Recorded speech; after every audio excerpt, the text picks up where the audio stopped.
Assalamualaikum warahmatullahi wabarakatuh. Perkenalkan, nama saya Dina Amira, NPM 24241007. Saya mahasiswa Universitas Wirabwana, Fakultas Kesehatan, Prodi D3 Kebidanan. Mohon izin Ibu Saryunis MPD selaku dosen pengampu mata kuliah Bahasa Indonesia. Di sini saya akan menjelaskan materi tentang karya ilmiah. Jadi pengertian karya ilmiah itu, karya ilmiah adalah tulisan yang berisi hasil pemikiran atau penelitian seorang yang disusun secara sistematis dan logis dalam menggunakan metode ilmiah dan bahasa yang baku. Di sini juga ada tujuan karya ilmiah. Jadi tujuannya itu untuk mengembangkan ilmu pengetahuan, meningkatkan kemampuan berpikir kritis dan logis, melatih keterampilan menulis secara sistematis, menampilkan ide atau hasil penelitian kepada halayak. Nah, di sini juga ada struktur karya ilmiah. Jadi strukturnya itu di awal ada halaman judul, kata pengantar, dan daftar isi. Masuk di bab 1 ada pendahuluan, latar belakang, rumusan masalah, tujuan penelitian, manfaat penelitian. Di bab 2 ada tinjauan pustaka, landasan teori, penelitian terdahulu. Di bab 3 ada metodologi penelitian, jenis dan metode penelitian, teknik pengumpulan data, teknik analisis data. Di bab 4 ada hasil dan pembahasan. Di bab 5 kesimpulan dan saran.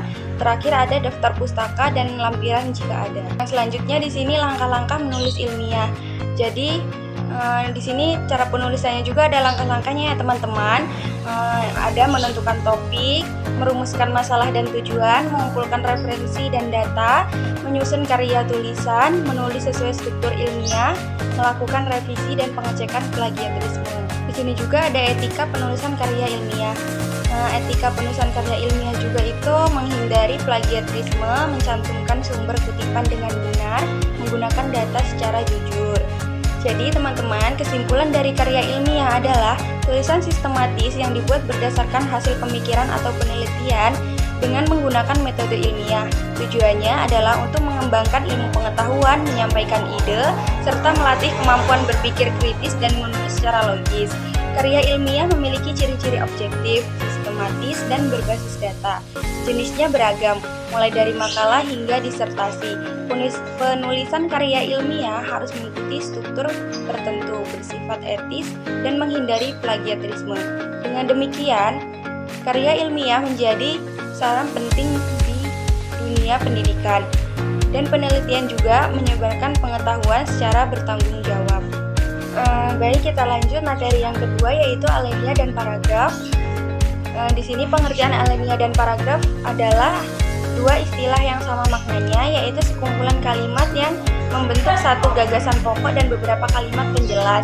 Paragraf merupakan bagian terkecil dari suatu karangan yang membahas satu topik tertentu. Ada fungsi alinea. Alinea memiliki beberapa fungsi, yaitu menandai peralihan gagasan atau topik baru, mengorganisasikan pikiran penulis agar lebih sistematis, membantu pembaca memahami isi tulisan secara bertahap dan logis, membantu tulisan lebih menarik dan enak dibaca. Ini juga ada struktur alinea, sebuah paragraf yang terdiri dari dua bagian utama, yaitu kalimat utama atau gagasan pokok, biasanya hanya satu kalimat, biasa terletak di awal, akhir, atau awal dan akhir paragraf. Kalimat penjelas berisi uraian, contoh, data, atau alasan yang mendukung gagasan pokok. Juga ada jenis-jenis paragraf. Paragraf deskripsi menggambarkan objek secara jelas, seolah-olah pembaca bisa melihat atau merasakannya. Nah, contohnya itu menggambarkan suasana pasar pagi. Paragraf narasi menceritakan suatu peristiwa atau kejadian secara runtun, biasanya dalam cerita, contohnya itu pengalaman liburan ke pantai. Paragraf eksposisi menjelaskan informasi, fakta, atau pengetahuan tertentu. Nah, contohnya itu menjelaskan tentang cara kerja panel surya. Paragraf argumentasi menyampaikan pendapat yang disertai alasan atau bukti. Contohnya itu mengapa sampah plastik harus dikurangi. Paragraf persuasi bertujuan membujuk pembaca agar mau melakukan sesuatu. Nah, contohnya itu ajakan menjaga lingkungan. Jadi teman-teman, kesimpulan paragraf atau alinea itu bagian penting dalam penulisan yang menyampaikan suatu ide utama. Dengan memahami jenis dan struktur paragraf, kita bisa membuat tulisan yang lebih jelas, padu, dan menarik untuk dibaca. Kita lanjut materi yang selanjutnya. Di sini ada kalimat efektif.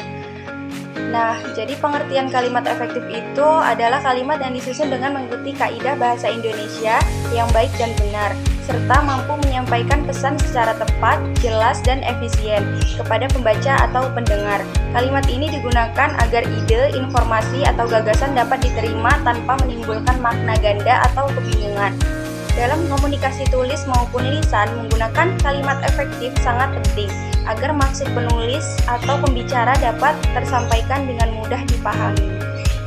Di sini juga ada tujuan penggunaan kalimat efektif, menyampaikan informasi dengan jelas dan tepat, menghindari ambiguitas atau makna ganda, memperkuat komunikasi dalam tulisan maupun lisan, meningkatkan kualitas tulisan atau pembicara, membantu membaca atau pembicara memahami isi pesan dengan efisien. Di sini juga ada rumusan masalah, struktur lengkap SPOK.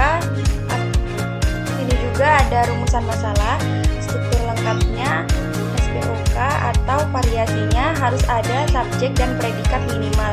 Kadang juga objek dan keterangannya itu tidak ambigu atau rancu. Hindari susunan yang bisa menimbulkan tafsir ganda, menggunakan bahasa baku atau jika konteks formal. Pilihan kata sesuai dengan ejaan dan tata bahasa yang benar. Tidak pleonasme, menggunakan makna kata, misalnya maju ke depan, turun ke bawah.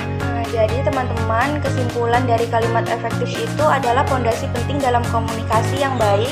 Dengan memperhatikan struktur, kejelasan, kelogisan, atau kehematan, kita bisa menyusun kalimat yang kuat dan mudah dipahami. Menggunakan kalimat efektif sangat penting dalam penulisan ilmiah, jurnalistik, surat resmi, dan komunikasi sehari-hari.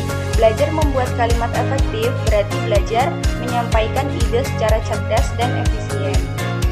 Sekian yang dapat saya sampaikan. Terima kasih semuanya. Wassalamualaikum warahmatullahi wabarakatuh.